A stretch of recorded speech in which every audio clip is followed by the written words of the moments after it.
ને વંદન કરવાનું આ નોતરું એટલે શ્રી બ્રહ્મભટ્ટ સાહેબના વરદસ્તે આવકારીએ.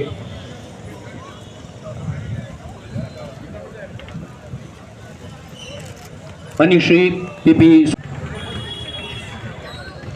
માન્ય કલેક્ટર સાહેબ શ્રીના વરદસ્તે આપણે આવકારીએ માન્ય સાહેબ શ્રીને. अपना बलिदान दिखाया जज्बे को तेरे सलाम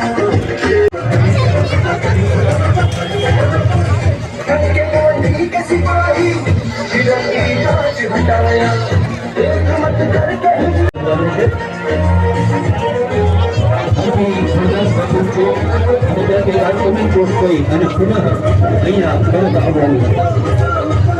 આવેલું છે અને ત્યાં ભવ્યાતિ ભવ્ય કાર્યક્રમનું પણ સુંદર આયોજન થયું છે. 3 દિવસના પ્રવાસ પર આપણા લોકલાડીલા પ્રધાનમંત્રી શ્રી નરેન્દ્રભાઈ મોદી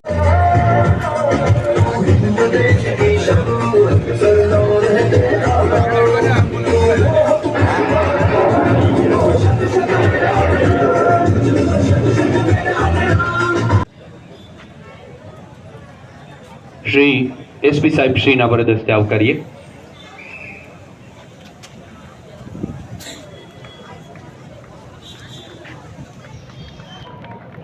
શ્રી દિનેશ